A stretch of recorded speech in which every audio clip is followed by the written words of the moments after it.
वराहावतार भगवान विष्णु का तृतीय अवतार है। जब जब धरती पापी लोगों से कष्ट पाती है, तब तब भगवान विविध रूप धारण कर पृथ्वी दुख दूर करते हैं। सतयुग में जब दैत्य हिरण्याक्ष ने पृथ्वी को रसातल में छिपा दिया था, तब भगवान महाविष्णु ने वराह या सूकर के रूप में अवतार लेकर पृथ्वी का उद्धार किया था।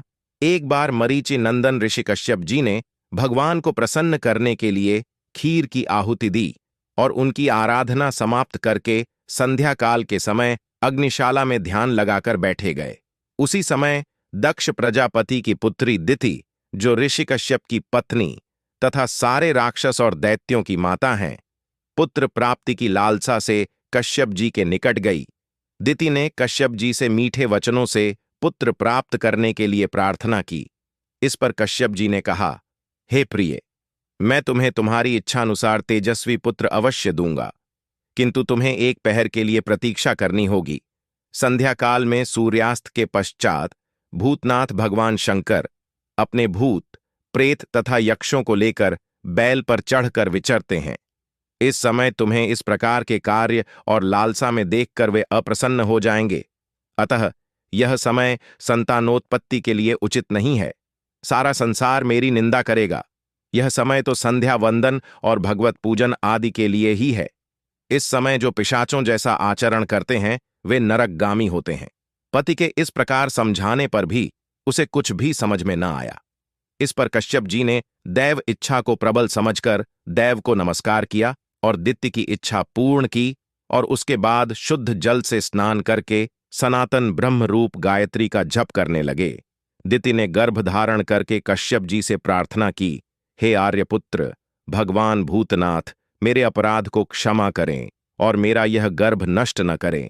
उनका स्वभाव बड़ा उग्र है, किंतु वे अपने भक्तों की सदा रक्षा करते हैं। वे मेरे बहनोई हैं, मैं उन्हें नमस्कार करती हूं। कश्यप जब संध्या वंदन आदि से निवृत्त हुए तो वे बोले, हे दिति, तुमने मेरी बात नहीं मानी। तुमने असमय में यह कार्य और लालसा की है। तुम्हारे कोख से महाभयंकर अमंगलकारी 2 अधम पुत्र उत्पन्न होंगे। संपूर्ण लोकों के निरपराध प्राणियों को अपने अत्याचारों से कष्ट देंगे, धर्म का नाश करेंगे, साधु और स्त्रियों को सताएंगे। उनके पापों का घड़ा भर जाने पर भगवान कुपित होकर उनका वध करेंगे।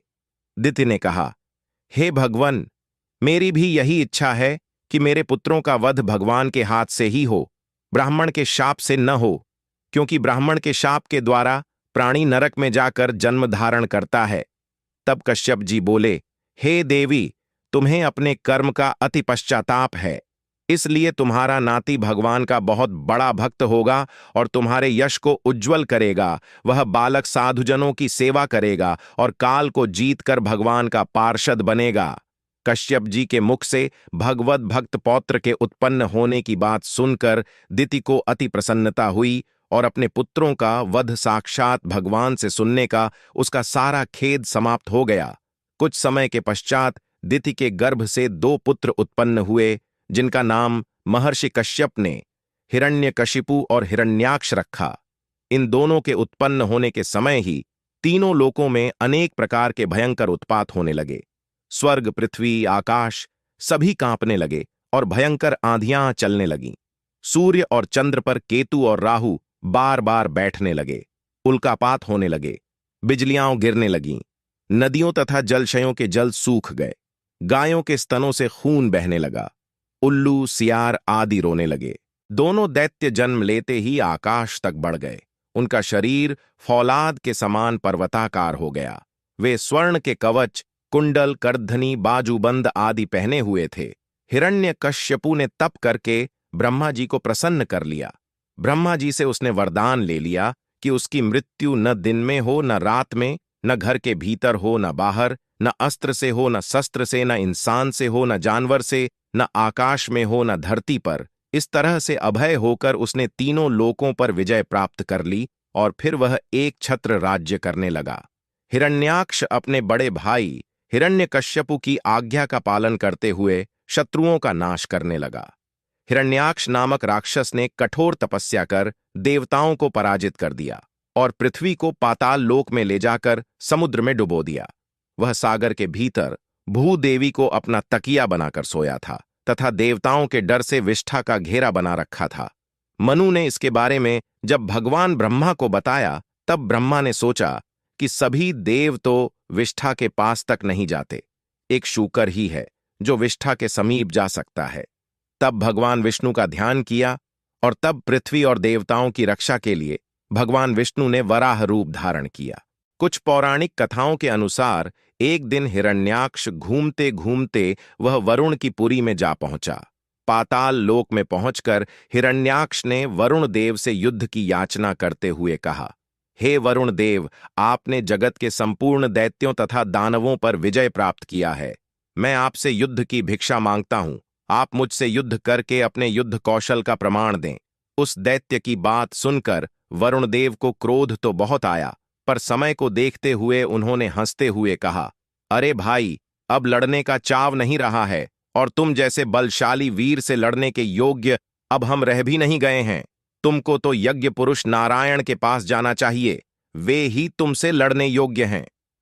वरुण देव की बात सुनकर उस दैत्य ने देवर्षि नारद के पास जाकर नारायण का पता पूछा। देवर्षि नारद ने उसे बताया कि नारायण इस समय वाराह का रूप धारण कर पृथ्वी को रसातल से निकालने के लिए गए हैं।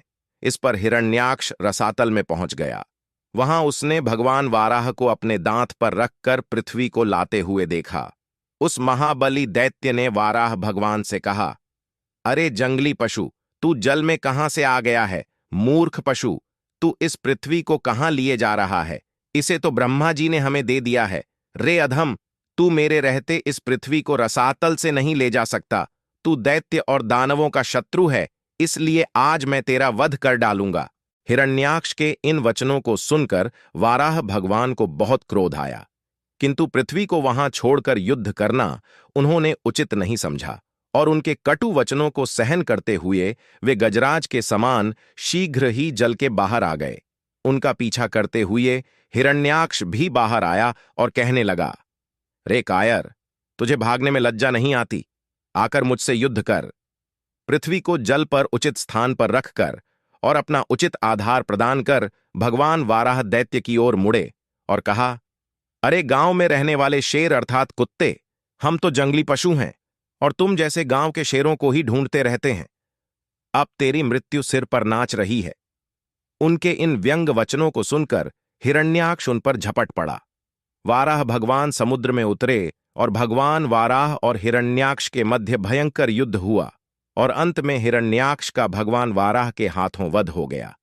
वराह रूप में भगवान विष्णु ने हिरण्याक्ष का वध करके अपनी सूंड से धरती को समुद्र के बाहर निकाला। भगवान वाराह के विजय प्राप्त करते ही ब्रह्मा जी सहित समस्त देवतागण आकाश से पुष्प वर्षा कर उनकी स्तुति करने लगे